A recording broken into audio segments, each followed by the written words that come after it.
Yaurana, Kotaunui, qu'est-ce que l'intelligence? Oui, question un peu philosophique aujourd'hui, mais on va rentrer dans les détails. Comment est-ce qu'on la mesure? Surtout, comment la science nous aide à mieux comprendre notre cerveau et celui des autres, être vivant. C'est ce que nous allons explorer aujourd'hui avec nos invités. Théodora Vahine, neuropsychologue, et on va parler avec toi du fonctionnement du cerveau et des différentes formes d'intelligence. Yarana. Yorana. Et puis, nous avons aussi Elodie Cinquin, présidente de l'association ProScience, qui promeut la vulgarisation scientifique et la curiosité scientifique auprès du grand public, Yarana. Yorana. La science et l'intelligence sous toutes ses formes, ça va être notre sujet d'aujourd'hui dans Manava, votre émission Infoservice.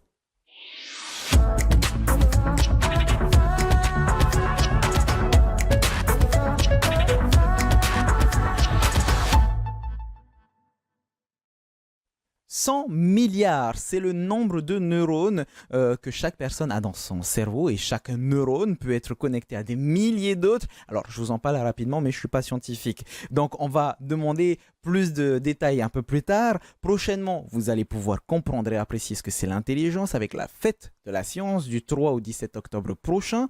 L'intelligence sous toutes ses formes, humaine, animale ou artificielle, c'est un domaine fascinant qui continue de nous surprendre, mais nous allons essayer de décrypter tout cela. On commence déjà par la question de base, Théodora. C'est quoi l'intelligence finalement? C'est ce qu'il y a dans le cerveau? C'est comment on réfléchit? C'est une très vaste question et qui a évolué en fait avec le temps. On part effectivement, tu as commencé par cette idée de question philosophique. Oui. Parce que justement, avant les années 1800, on était dans cette vision un peu métaphysique de l'intelligence. C'est Aristote, c'est la Grèce antique qui nous dit être intelligent, c'est savoir. C'est savoir, c'est comprendre, mais sans vraiment donner d'idée en fait de ce qu'est ce savoir, de ce qu'est cette compréhension. Donc à ce moment-là, plus j'avais de savoir, plus j'étais intelligent. Exactement. D'accord. Et on parlait justement des savants à l'époque, de ces gens qui faisaient tout, qui Les savaient gardiens tout. du savoir. Exactement. Il faut attendre vraiment la fin du, 19e siècle. On commence à avoir les premiers dictionnaires. Et là, on a une définition un peu plus marquée, formalisée de l'intelligence, où on va parler de capacité de raisonnement. Mais D'accord. pareil, sans vraiment donner ni matière ni élément à identifier l'intelligence. Et c'est en France, début des années 1900, où on s'intéresse aux élèves qui ont du mal à l'école. Ces élèves, justement, qui vont peut-être avoir besoin d'un petit coup de pouce. Et c'est Alfred Binet qui, le premier, propose une échelle avec son équipe, la première échelle d'intelligence. Leur but, c'est pas de classer les gens, c'est d'aider, en fait, à identifier ces élèves qui ont du mal. Donc, qui ont du mal à acquérir ce savoir. Donc trouver des personnes qui ont des difficultés pour les aider et histoire d'équilibrer un petit peu toute cette échelle. Exactement. Donc, on commence là à toucher un peu du doigt qu'est-ce que c'est que l'intelligence. Et finalement, il faut attendre les Américains dans les années 20 qui, eux, vont avoir vraiment cette volonté de mesurer, de rendre l'intelligence observable. J'ai un chiffre, j'ai quelque chose. Et c'est de là que vient la fameuse notion de quotient intellectuel, D'accord, donc le le QI, QI. dont on parle aujourd'hui. Mais on est dans les années 20. On a évolué depuis, ça fait quand même 100 ans. Et aujourd'hui, on est plutôt sur une définition. L'intelligence, ça serait comprendre, raisonner, donc toujours cette idée d'acquérir du savoir, mais aussi s'adapter. Et notamment s'adapter à notre environnement. Et on le sait, notre environnement, c'est plus juste du savoir. Alors on reviendra sur tous ces détails puisque ça demande finalement de déconstruire le mot de l'intelligence, la définition d'intelligence telle qu'on la connaît aujourd'hui. Et c'est d'autant plus important, Elodie, de pouvoir promouvoir justement cette science, cette compréhension de l'intelligence. Ah oui, c'est primordial, la vulgarisation scientifique. Elle est importante parce qu'elle permet d'expliquer des faits qui peuvent être un peu compliqués de manière simple et surtout, elle devient vraiment intéressante quand il y a une interaction entre le chercheur, le scientifique et le grand public. Et à développer aussi des outils ludiques pour faire passer des concepts qui ne sont pas toujours évidents. Et l'intelligence, c'est intéressant. C'est vrai que là, on parle d'intelligence humaine, mais moi qui travaille sur le vivant, le végétal et la forêt, je vais avoir une définition un peu différente parce que elle est plus anthropocentrée, quoi. Voilà, donc il y a aussi une intelligence du vivant. Alors, tu as dit auto-anthropocentré, juste pour ne pas perdre les gens. Anthropocentré, c'est-à-dire vraiment c'est de l'intelligence humaine. Là, on parle d'intelligence de l'homme, mais peut-être qu'elle ne s'arrête pas là. cette donc intelligence. il y a plein d'autres intelligences. On Oui. reviendra pareil sur ce terme-là. Tu penses que la vulgarisation permet de rendre justement cette compréhension plus accessible et revenir sur ce qu'on disait avec Théodora, équilibrer ceux qui ont des difficultés finalement avec la vulgarisation, ça permet de leur apprendre plus facilement? Oui, parce qu'on a ces outils aussi un peu ludiques, de jeux, d'interaction. Donc, par exemple, on va découvrir le cerveau sous une forme dessinée ou modélisée. On va regarder comment c'est. On donne accès à des outils qui permettent, qui va amener la curiosité, notamment chez les enfants. La fête de la science, il va y avoir beaucoup d'élèves polynésiens. Donc, il faut leur susciter cette curiosité pour qu'ils aient envie de poser des questions et se rendre compte qu'en fait, ces sujets qui paraissent compliqués et scientifiques, ben non, ils nous entourent au quotidien. Et on peut se les approprier. Alors je reviens sur cette définition basique que l'on avait tous, même moi finalement, je fais partie de ce grand public. Théodora, si on revient sur cette définition, comment ça se mesure l'intelligence? Donc là on parle du quotient intellectuel, le QI, mais comment est-ce qu'on le mesure plus généralement? Revenons déjà sur le QI, comment ça se mesure? Comment est-ce que ça se diagnostique, on va dire? Alors, aujourd'hui, le QI, tu l'as bien dit, ça se mesure, ça ne se diagnostique pas. Ok, autant C'est pour pas moi. un problème, c'est pas une maladie, c'est pas un trouble. D'accord? Donc déjà ça, c'est important. Ce QI aujourd'hui, strictement en termes scientifiques, il va se mesurer avec des tests qu'on appelle des tests psychométriques. Il faut aller voir des professionnels qui sont formés, donc souvent des psychologues, des neuropsychologues comme moi, et qui vont vous faire passer une batterie en fait d'exercices qui va aller évaluer différentes dimensions de l'intelligence telle qu'on la pense en termes de quotient intellectuel. Je t'avoue que là, il y a un petit côté curieux qui me dit, mais ça va être quoi ces fameux tests? Est-ce que c'est des questions? Est-ce que c'est, vas-y, fais 1 + 1, c'est égal combien? Ça va, t'es intelligent. Est-ce que, je grossis, je résume grossièrement. Est-ce que ça va être ce genre de test? C'est vraiment plein de petits exercices où on va te demander de définir des choses, où on va te demander de résoudre des situations problèmes. On va te demander de manipuler des objets, voilà. Et Je ne aujourd'hui, peux pas en dire plus parce que comme ce sont des tests qui sont protégés, bien sûr. et puis même pour éviter de fausser les futurs diagnostics, ou, voilà, Si on se prépare finalement exactement. à ce genre de choses. ça va biaiser la mesure, forcément. Et aujourd'hui, donc tu nous parlais de cette déconstruction du terme d'intelligence. Donc comment est-ce qu'on peut finalement mesurer l'intelligence telle qu'on la connaît aujourd'hui, autre que par ces tests? On va utiliser ce qu'on appelle, nous, une approche écologique. C'est-à-dire qu'on va faire des mesures typiquement de QI, donc dans un cabinet, voilà. Mais on va aussi s'intéresser à comment la personne va s'adapter à son environnement. Donc, je vais te faire une tâche de mémoire, par exemple, combien de chiffres est-ce que tu peux retenir, etc., etc. Mais après, je vais aller voir, est-ce que dans la vie de tous les jours, tu es capable, si je te donne un numéro de téléphone, de le retenir? Parce que ça va être là l'intérêt pour toi. Savoir que tu peux retenir 10 chiffres aujourd'hui, à part faire génie, savant fou, ça a peu d'intérêt. Par contre, comprendre si la personne, on lui donne une information le matin, elle est capable de la réutiliser 1 heure après, une demi-heure après, ça a beaucoup plus de... Donc, on va faire une mesure de nos fonctions d'intelligence, si on résume, mais on va surtout aller voir comment ces fonctions, elles s'opèrent dans le quotidien pour voir comment la personne s'adapte. Mais est-ce qu'aujourd'hui, si je reviens sur tes propos, Elodie, on a d'autres formes d'intelligence que celles dont on vient de parler, donc la compréhension, l'adaptation, la connaissance. Il y a, j'ai cru comprendre qu'il y avait même une intelligence émotionnelle, par exemple. Elodie, tu peux nous en parler? Ce genre d'intelligence qu'il y a autour du mot intelligence que l'on connaît aujourd'hui. Oui, effectivement, il y a plusieurs intelligences émotionnelles, artificielles, et moi j'aime bien ce terme d'intelligence du vivant, donc c'est plutôt celle que je connais. Où en fait, dès qu'on sort un peu de l'être humain, on voit que dans la nature, il y a quand même des organismes qui sont très loin de nous, et qui en fait sont intelligents. Si on considère que l'intelligence, c'est être en interaction avec son environnement de façon efficace et créative, en mobilisant de l'adaptation, de l'apprentissage et de la transmission. Donc là, oui, il y a plein de formes d'intelligence. Un exemple que j'aime bien prendre, c'est on parle d'intelligence, donc nous, on sait ouvrir un pot de confiture, etc. Mais je sais que mon chat n'y arrivera pas forcément. Mais le poulpe a réussi à comprendre comment dévisser un pot de confiture. Alors, ça paraît simple pour nous, mais là, c'est une vraie preuve d'intelligence et d'adaptation, justement, dans ce sens. Ah oui, complètement. Comme les gorilles aussi sont capables d'apprendre des choses, de les transmettre à leurs petits. Et puis d'autres organismes dont je vais parler après, le blob, qui est quand même extrêmement différent de nous, puis c'est qu'une seule cellule. Mhm. Il n'a pas de cerveau, il n'a pas d'oreille, il n'a pas d'yeux, il n'a pas de système nerveux, et pourtant, il apprend, il résout des problèmes et il transmet à ses cousins, quoi. Donc, oui, il y a plein d'intelligence. Donc, si je résume, grossièrement, encore une fois, aujourd'hui, Théodora, les différents tests qu'on peut faire ne vont pas forcément refléter toute l'intelligence que l'on a au fond de soi. Avoir, j'exagère, 400 de QI, ça veut rien dire. Oh, déjà, on peut pas. D'accord, autant pour moi. 190, le maximum. D'accord. Déjà. Non, mais c'est surtout que il faut comprendre que l'utilisation qu'on va avoir, nous, des tests, parce que ça, c'est vraiment une question que les gens se posent, c'est toujours en réponse à une question. Est-ce que j'ai un problème de mémoire ? Est-ce que j'ai un problème de concentration ? Est-ce que j'ai peut-être une maladie d'Alzheimer ? D'accord ? On est vraiment dans un contexte très particulier. On ne fait pas un test de QI juste pour faire un test de QI. Pour le fun. Non, en général, non, ça ne se fait pas. Parce que justement, notre objectif, c'est de comprendre le fonctionnement de la personne.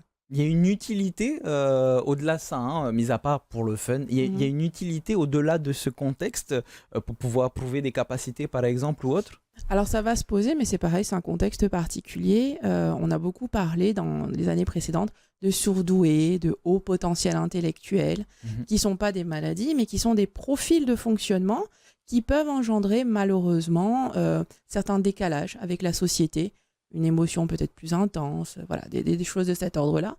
Et dans ces contextes-là, identifier justement le profil intellectuel, ça permet aussi d'équilibrer en fait la compréhension qu'on en a et de donner des clés en fait aux personnes pour dire voilà, peut-être que tu as des forces plutôt dans ce domaine-là, peut-être plus de fragilité dans ce domaine-là, et donc on pourrait t'accompagner de telle façon, etc., etc. Mais tu vois, cette notion vraiment d'adaptation à l'environnement reste très importante. Est-ce qu'aujourd'hui, on arrive à stimuler cette intelligence, si on prend d'un point de vue plus global, chez le vivant par exemple, c'est en faisant des exercices, Elodie, que l'on réussit encore une fois à développer cette intelligence? Alors, je ne suis pas une grande spécialiste, mais je pense que déjà, nous, on a quand même une plasticité cérébrale qui fait, et là, Théodora, c'est toi qui confirmera, mais je pense qu'effectivement, on peut entraîner et peut-être, si le mot intelligence va bien, augmenter notre intelligence, en tout cas le fonctionnement de notre cerveau. Oui, ça, je pense que oui, et je pense que dans le vivant également. Vu qu'il y a cette histoire d'adaptation, dans la mesure où on arrive à s'adapter à son environnement, forcément, je pense qu'on gagne en compétences, alors peut-être peut-on dire en intelligence aussi. Non, là où je voulais en venir, c'est surtout vis-à-vis des jeunes, tu vois, on parle de vulgarisation de certains termes scientifiques, de pouvoir leur apprendre tout ça, ça peut leur permettre d'acquérir plus de connaissances. Plus de connaissances, oui, alors de là à dire on devient plus intelligent, je trouve ça peut-être un peu limite, mais on augmente les compétences et les connaissances, et ça forcément, ça va jouer après nous sur notre adaptabilité dans la vie de tous les jours. Pour utiliser juste un terme qu'elle a repris, c'est curiosité.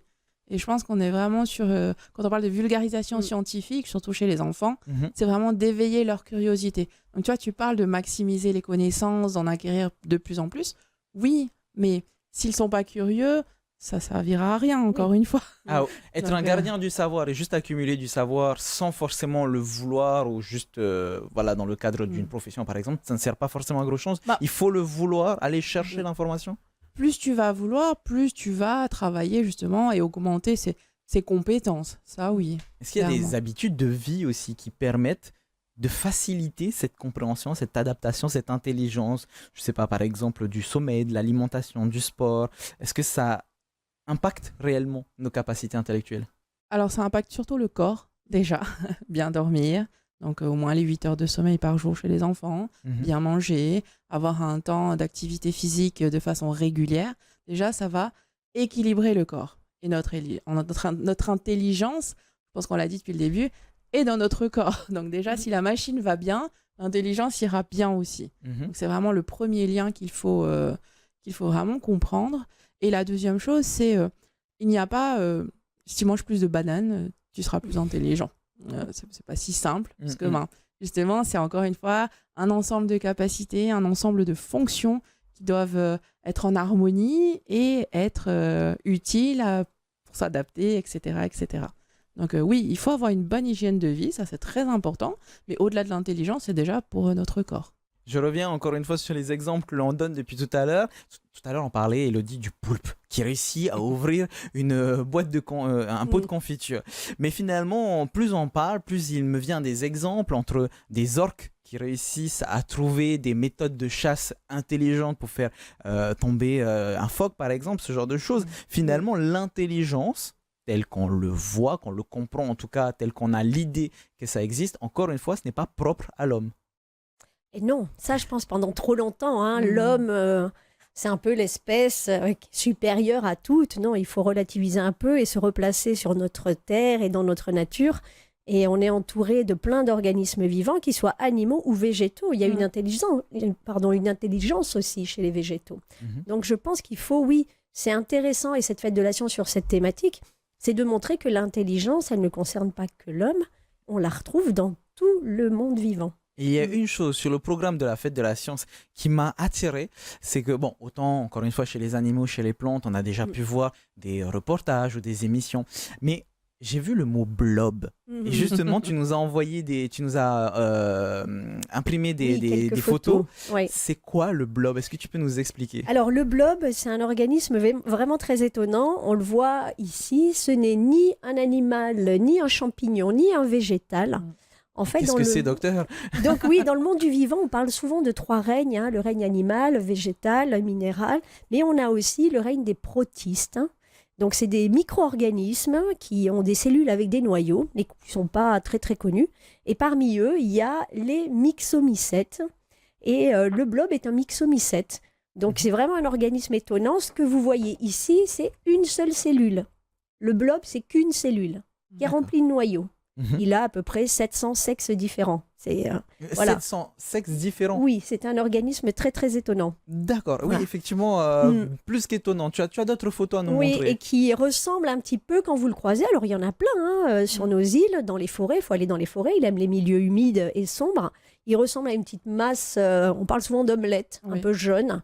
Mais là où il est magnifique, c'est quand il fait vraiment son réseau veineux. Là, il part à la recherche de sa nourriture. C'est ce que j'allais dire. On dirait les veines que tu peux avoir au niveau du bras, au niveau des mains. Il peut devenir très grand. Hein. Le plus grand connu fait 10 mètres carrés. Donc, c'est une seule cellule de 10 mètres carrés.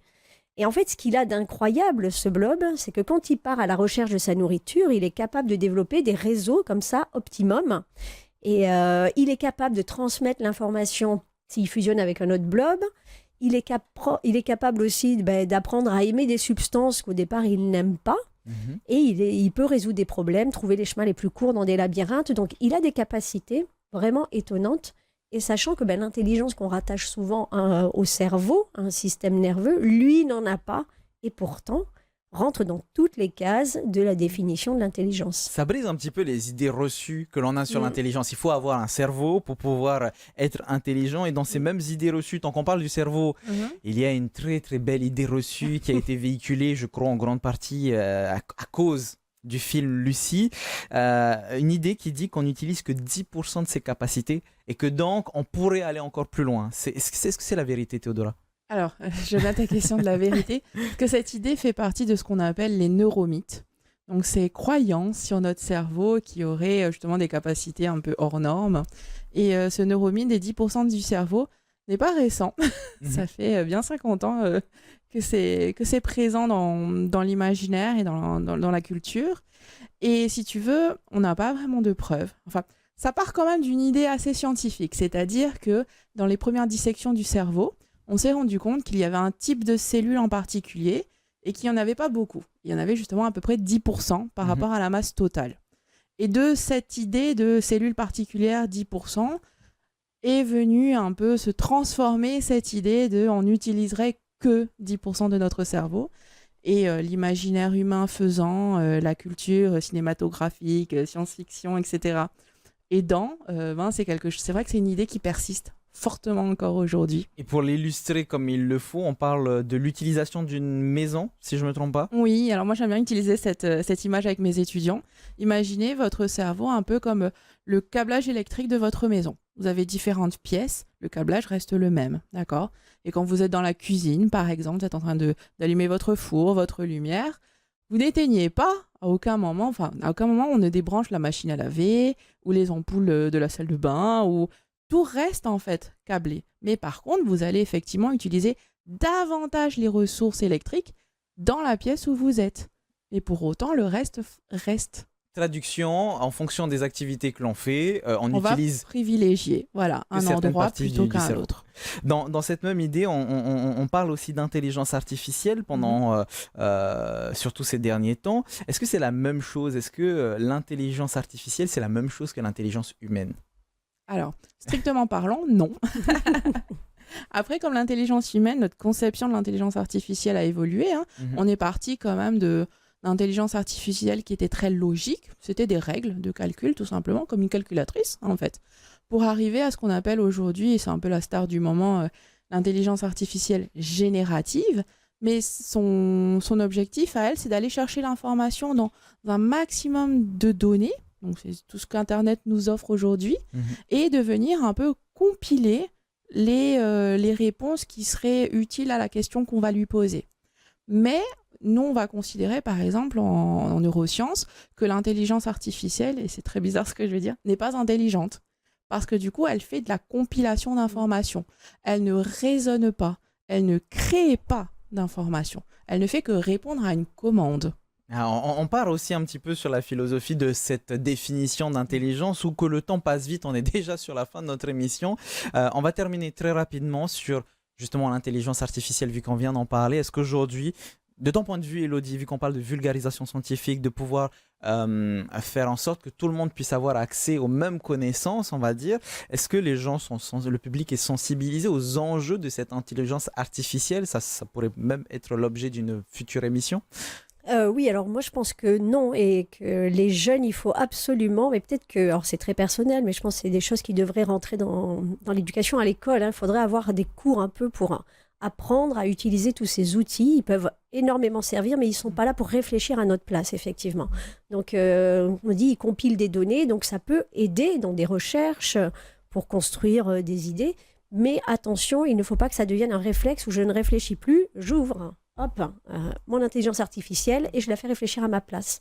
On a un cerveau, je pense, qui est plus puissant, et justement dans la créativité, dans le côté émotionnel aussi. Donc il faut que ça reste un outil, mais que nos enfants, parce que nous on a eu cette chance, elle n'existait pas avant, donc on a appris aussi à chercher l'information, à trier l'information, et aujourd'hui on l'utilise comme un outil à côté de nos réflexions. Et ça, je pense que c'est important, et il faut aussi que les élèves soient formés à tout ça. Et aussi, ce qui est important, c'est de comprendre tout ce que génère à côté, sur un plan environnemental, l'utilisation de l'intelligence artificielle. Il y en a partout, mais ça consomme énormément d'électricité, ça consomme beaucoup d'eau. Donc, je pense que c'est quelque chose qu'il faudrait enseigner également. Encore une fois, on pourrait en faire toute une émission. L'intelligence, ça ne se résume pas à un chiffre de QI, comme on l'a vu aujourd'hui. Et pour finir l'émission, on va sur vos questions express avec Julie Petit de l'Université de la Polynésie française, qui nous parle de l'événement de la Fête de la Science. Bonjour, je m'appelle Julie Petit et je suis la coordinatrice du projet Narama au sein de l'Université de la Polynésie française. La Fête de la Science, c'est un événement qui existe depuis 30 ans en Polynésie française, donc c'est un événement qui est ancré culturellement et scientifiquement sur le territoire. C'est aussi un événement qui permet l'accessibilité à la science. C'est aussi une opportunité pour valoriser les savoirs locaux et culturels. C'est-à-dire qu'effectivement, on va pouvoir transmettre les différents travaux qui seront mis en œuvre, que ce soit sur l'océan, les récifs coralliens, les plantes, et puis sur le patrimoine linguistique. Et enfin, c'est aussi un événement pour partager et susciter des vocations. Parce que, évidemment, les jeunes qui vont pouvoir venir sur la Fête de la Science vont pouvoir échanger avec l'ensemble des acteurs qui seront présents. Donc cette année, la thématique, c'est intelligence au pluriel. Donc intelligence à la fois des cellules dans les plantes, intelligence par exemple des coraux face à un stress, intelligence artificielle évidemment, et puis les intelligences collectives et culturelles. Donc, dans le cadre de la Fête de la Science, on aura plusieurs temps forts. Le premier se déroulera le 3 octobre à la présidence de Polynésie française, où là, on aura le village des sciences, avec près de 24 stands animés par les acteurs du monde scientifique et culturel. On a par exemple le CIRAP, qui nous proposera de découvrir le métier d'archéologue. On aura la Maison des sciences de l'homme, qui nous présentera un outil pour préserver les langues autochtones en Polynésie française. D'autres temps forts avec notamment des conférences, avec le 7 octobre la conférence de l'ambassadrice de la Fête de la Science, Marguerite Taïraoui, qui présentera ses travaux sur les pêcheries, donc avec une cogestion durable. On aura aussi des journées portes ouvertes au sein des instituts de recherche tels que l'IFREMER, l'ILM, l'IRD, le CRIOB et Météo France. Et enfin, le dernier temps fort, ça sera la semaine du 13 au 17 octobre, où là, on a les acteurs du monde scientifique qui vont se rendre directement dans les établissements scolaires des îles.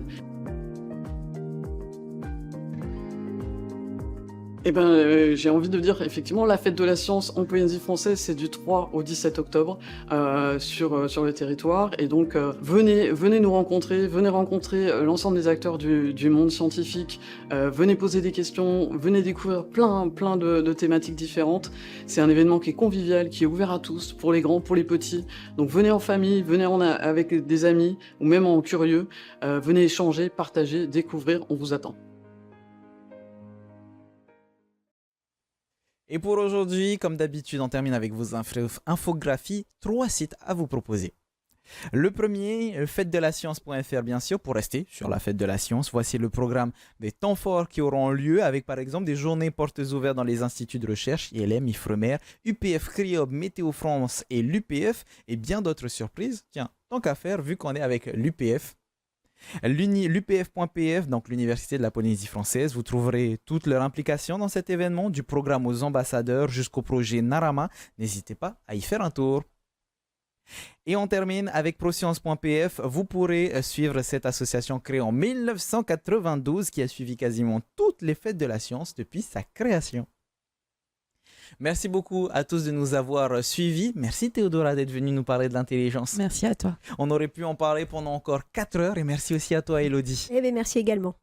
Merci à vous de nous avoir suivis en espérant que cette émission vous rende plus intelligent, je ne sais pas. En tout cas, très bonne soirée à vous, passez une très bonne soirée. Maruru itotato farerera, trahoma farheana.